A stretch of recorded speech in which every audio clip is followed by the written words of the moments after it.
Right, well, good morning. Oh, yeah, keep wiping all the way, please, wipers. It is Thursday the 9th of July, at almost 8 o'clock in the morning. I'm about to drive up to the northeast of England. My first long trip in the Rover since collecting it. And we're driving some nice cars along the way, hopefully. The mileage at the moment, 105,514. And we got 97 miles on the trip. We're down to almost half a tank because V6. But yeah, let's go. So the purpose of this trip, well, there's several aspects. There's collecting content for Retro Japanese magazine and also Classic Van and Pickup magazine, and there is making more videos, and yeah, there's going to be more videos resulting from this trip than any other outing I've ever had, and yeah, it's going to keep you lot entertained for a while. Hopefully a nice mix of vehicles as well. But today is all about V6s, as we'll see later on. But yeah, first stop is Liverpool, which is good. I haven't been to Liverpool for a while. Can't even say it other than Liverpool, and it's probably the worst Scouse accent in the world. I apologise. In fact, I think we're going near Speke today, and Speke is where British Leyland had a factory building the TR7s, but it went so badly they closed the factory down. And yeah, interesting snapshot in history right there. Yes, 260 miles to cover at least today, so I'm going to be filling up a lot on this trip, but I'm also determined to get 30 mpg out of the Rover, so I am not going to go near the red line. I'm going to use self-control to see if I can actually manage it. Let's hope so. There we go, we're currently at the highest point on the UK motorway network, Saddleworth Moor I think it is. It's 1,221 feet above sea level. We're still blatting along merrily in the Rover. We just avoided an incident where a truck decided to swerve into our lane. Still got a quarter of a tank of fuel left, and we've done 274 miles, oh no, plus 18. So yeah, I think we're going to top 30 mpg on this tank. Cruising along at indicated 70, which is actually 66. Big race, this is literally seconds later. Welcome to Yorkshire.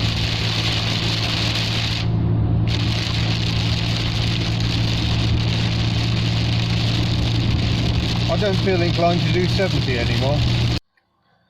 Oh, just pausing for a break. I've just driven yet another vehicle up here in Wetherby. Been to the Morrisons, which is Bedlam, worst designed petrol station forecourt I've ever seen, and filled up, and the result is 35 mpg. That's quite impressive. So that's just by pegging my speed, by not ragging the knackers off it. We've achieved 35 mpg. That's quite pleasing. I'm not sure I'm going to keep driving in that manner, but we'll see. There's a long way to go. So yeah, next stop, Durham.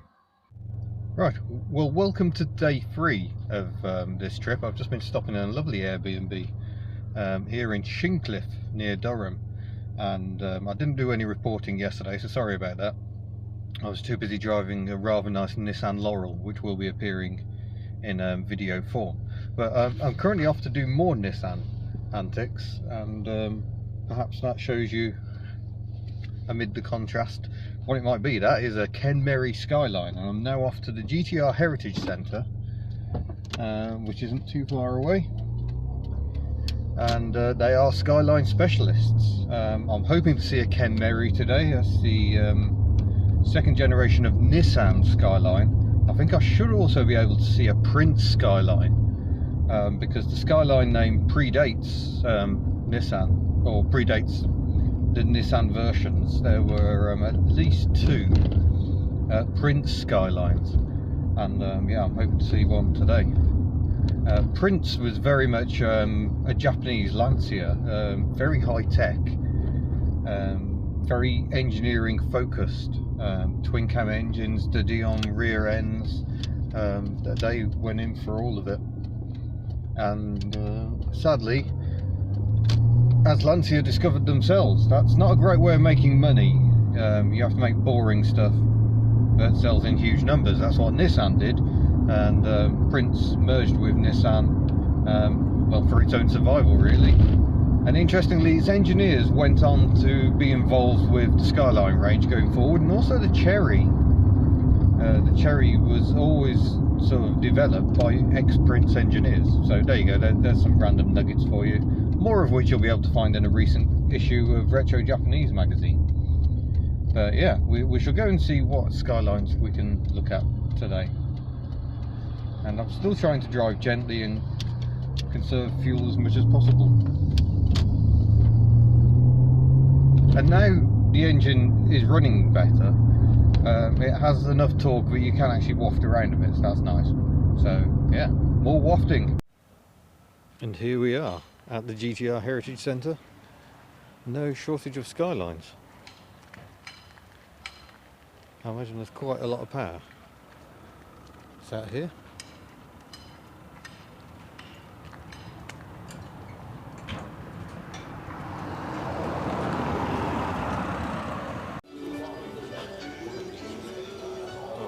There's one Kenmeri. Still undergoing a rebuild at the moment. I'll say that's going to be a very interesting project. And this is a Hakosuka of the Skyline. That belongs to Dave, who runs GTR Heritage Centre. It's not a full-blown GTR. GTR's had a twin cam 6 in the 1960s. But look at those carburetors. Whoa. Not just Skylines, that was a mean looking Supra. That's the size of the brake discs. Crikey. Those discs alone are bigger than the wheels on the Nipper, I think. Again, I'm suspecting rather a lot of power because you don't need a parachute unless you've got quite a lot of power, do you? Here's the Cortina.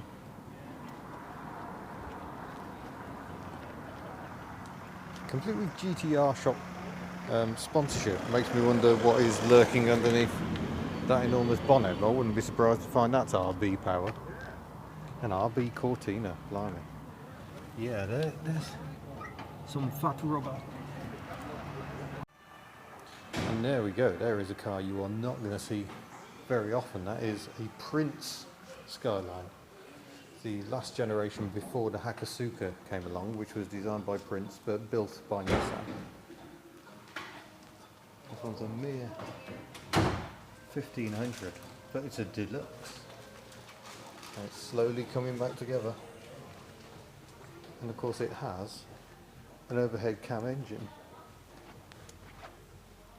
And while the engine says Nissan, that's purely because this car was built after the merger had taken place between Prince and Nissan. That is a Prince engine.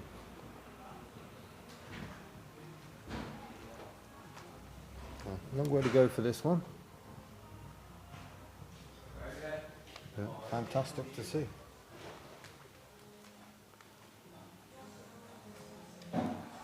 It just proves it isn't all about R32s and R33s, as nice as they are, but this is actually where the heritage comes from. Utterly marvellous.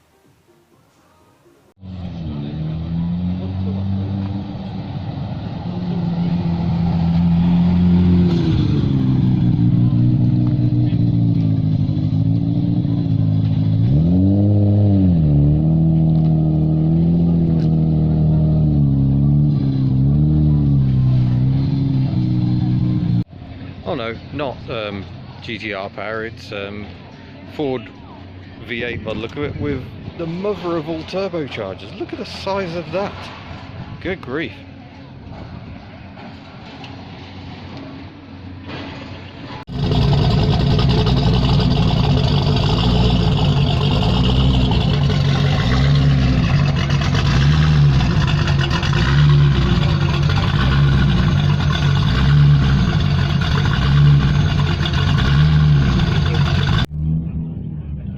Well, that's unexpected. It's an R32 Skyline, but it has a VQ35 V8 engine, and it shows you how much shorter it is than the straight 6 engine. You've got all that space at the front, so that must be good for balance.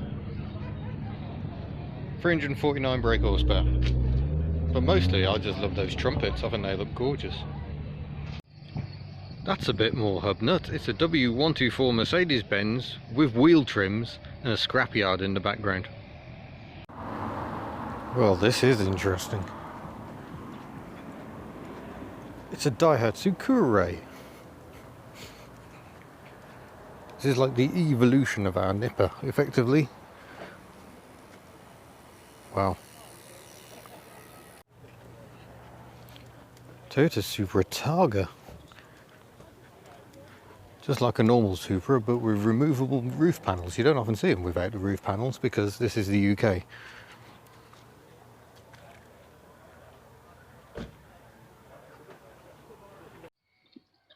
Chickens, Charlie.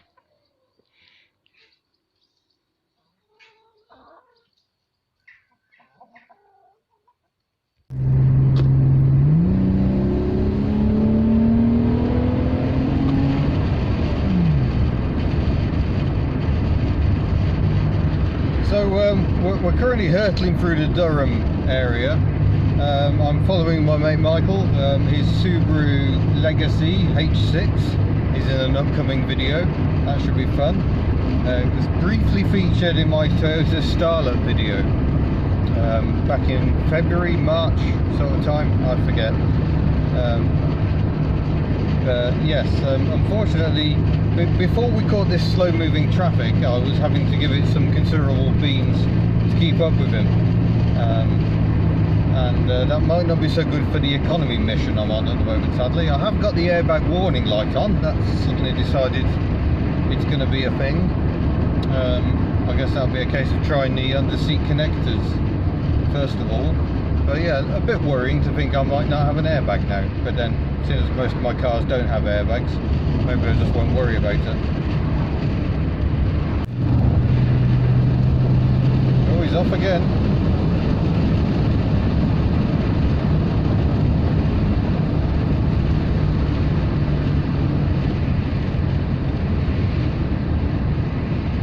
Oh, he said the roads up here are fantastic. Lots of twisty, uphill, downhill, fantastic open views that appear from time to time. Would definitely recommend this area generally for a visit. And nice to see it not in the snow. Very different to when I was last here. Right, well, here's why we've come to North Shields. It's to be part of an Autoshite gathering. So we've got the Subaru, which briefly appeared in the Toyota Starlet video. Got a full video covering on that.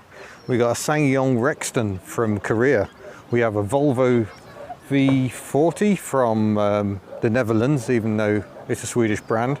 We've got this hideous Lincoln. I mean, it's absolutely revolting. I'm hoping to have a play with that later. We have an Austin Princess modified in a very strange style.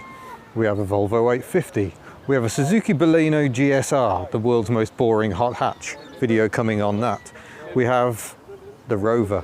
We have a Nissan Sunny N13 Saloon, and we have a Mitsubishi Colt 1400 GLX with the dual range gearbox. You can bet there's a test coming up on that. But now I need to go and get chips. It has got horribly dark, but let's see if we can take a closer look at this Princess with its interesting chin spoiler and MGB indicator side light units, and look, posh halogen headlamps. That's showing off a bit. It's a rather interesting custom car. It's got the moon discs going on, two-tone paint, and at the rear it's got BMW Touring outer lights. And I forget what the units are from. They look a bit more generic. It is, well, it belongs to an artist, and therefore he's done his own interpretation of what a Princess should look like, including a crocheted seat cover in the back. Quite marvellous. Certainly you won't see another one like this, and it just reminds me of custom cars in the 1980s, which I think was really rather the point.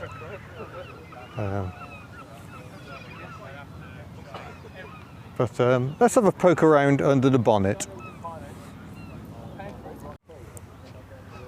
So here we go. Rather lost in this enormous engine bay is this tiny little engine.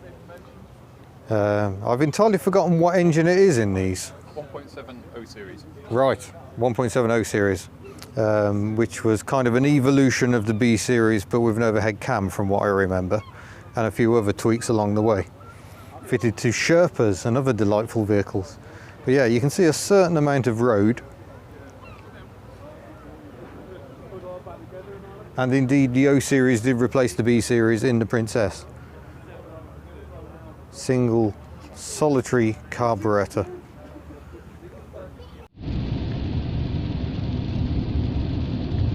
Well, it's not a very nice day today. Today's Sunday. You're seeing rather too much mount. I apologise for that. But we are now heading under the Tyne, up near Newcastle, and I've got 2 photo shoots and hopefully 2 videos as well to do today. But yeah, there's quite a lot on. But yeah, this is quite interesting.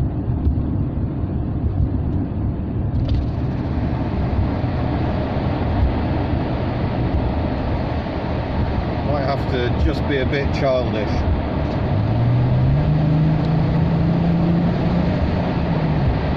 Yeah, I like the sound of that. Well, it's still raining, but we're heading south now. We've done 154 miles on this tank of fuel and we still haven't quite got to half, so that's encouraging. The second half oddly seems bigger than the first half on this tank. We shall see what the economy proves to be. But yeah, really enjoyed the Autoshite meeting. I apologise to those who don't like the language of shite, but it's hard to avoid with that car forum. But yeah, lovely mix of cars, and unfortunately I didn't get to drive the Princess on camera. It just got too dark, so it just wasn't working.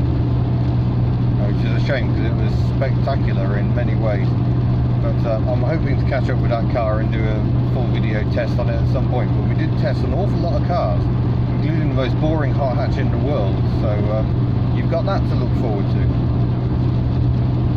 But yeah, onwards. Today's vehicles, I'm snapping partly for Retro Japanese magazine and partly for my own enjoyment.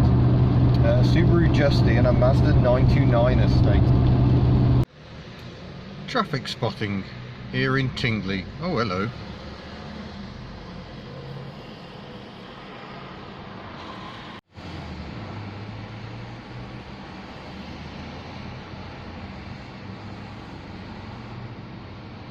Isn't traffic boring these days?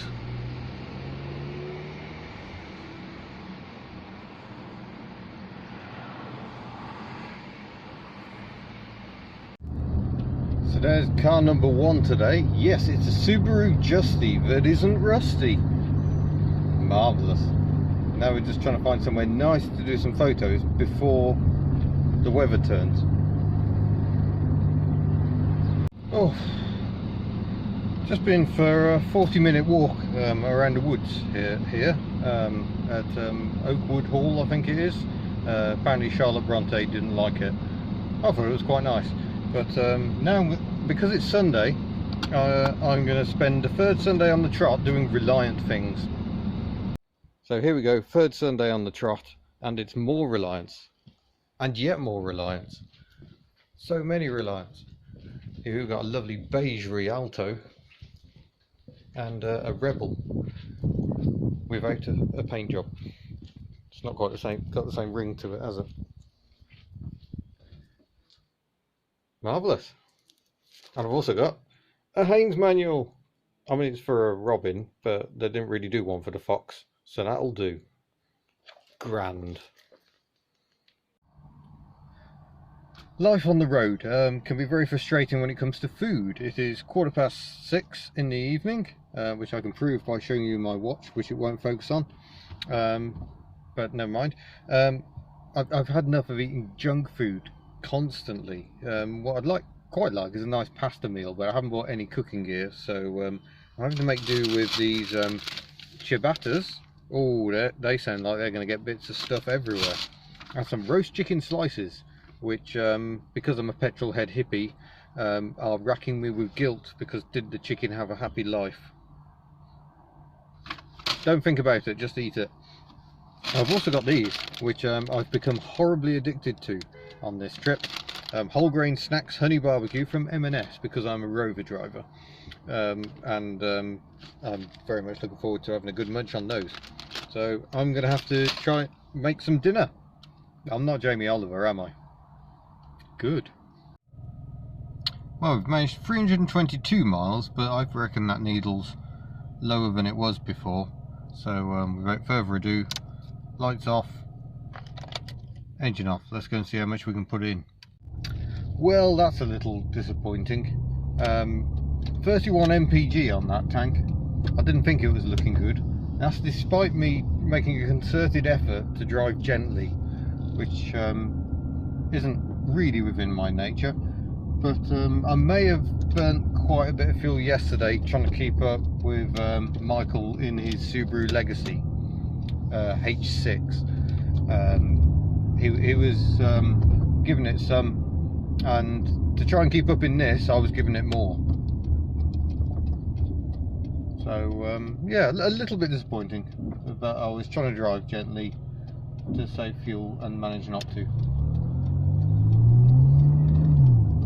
Of course, some could say it was because I was using supermarket fuel, and yeah, is it possible? Who knows? Anyway, I'm now well, this is skirting the edge of Scunthorpe, and just make sure I get a gap on this roundabout. And yeah, tomorrow shooting a vehicle for Classic Van and Pickup for a change, edited by my friend Peter Simpson. Hoping to do a video on that as well if there's time, and then I can finally go home, because this has been quite a trek, and I imagine this has turned into quite a lengthy video, so I apologise for that, but I think that'll do for today. Good night. Right, it's now Monday, we're still on the road, and I found words to live by. Rover, relax and enjoy. Right, one more photo shoot and hopefully a video, and then we can actually head home. Well, it's a bit dramatic out here in the flatlands of North Lincolnshire today. It's a bit foggy, but thankfully the van I'm doing a photo shoot on today is bright blue, so at least it'll stand out against this murky background. People are going to think we've used a smoke machine or something.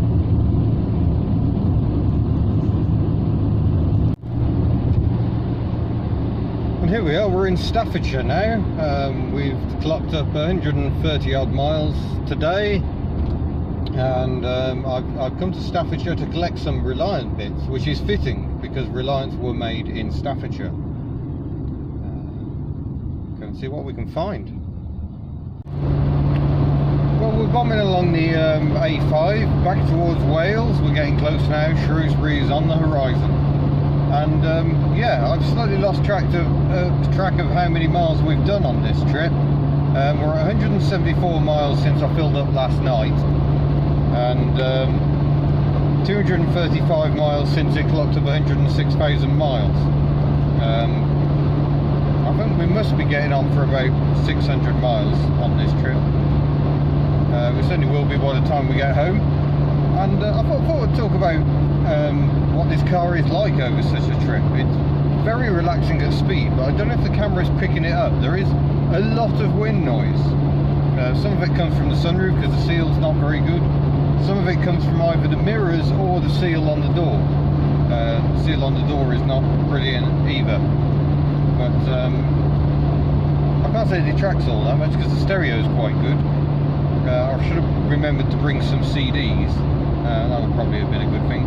But an indicated 70, we're actually doing about 65 miles an hour. We're doing just under 3,000 revs, so it's nice and relaxing. And economy seems about on par with the Honda SMX, also a 2-litre automatic, albeit a completely unaerodynamic one.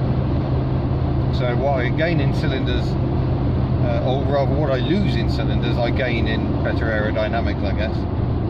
But yeah, I mean, it's really comfortable.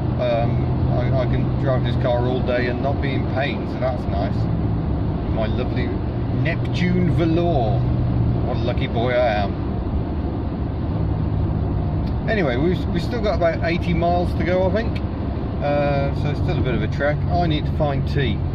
That is becoming a priority. Sorry. Oh yeah, I probably should have mentioned, I've got a Reliant Fox windscreen. Hurrah! And a new seal. That's £95 worth there. I hope I wasn't ripped off. We're getting on for 2,000 miles covered in the Rover now, in the space of just a few weeks. And it has to be said, I really am liking it a lot. This definitely goes down as one of my best car purchases ever, really. 375 quid, very well spent. Well, more like 435, I guess, because I did get the aircon regassed. But here comes the border.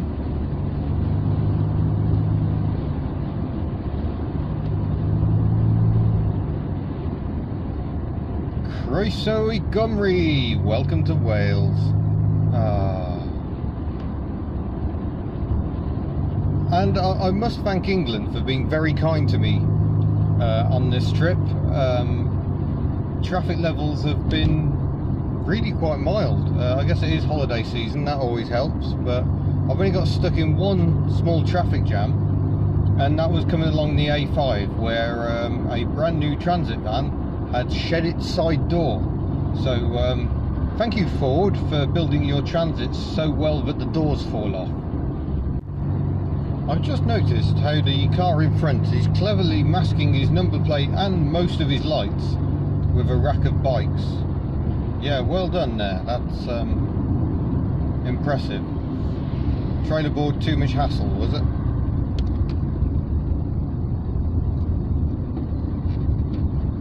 In fact, the saddles even masked the high level brake light. That is some high level idiocy right there.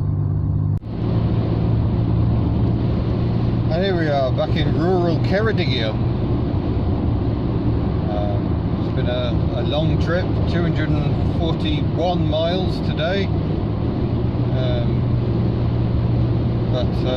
Yeah, we're still going, we're still alright. Almost back home. I'd just like to say thank you to everyone I've encountered on this trip, because there's been a lot of you. We've driven an awful lot of cars. It's been really quite joyous, so thank you if you were a part of that. Oh, isn't this just wonderful? People ask me why I live in Wales. Why do people still ask me that? Whee!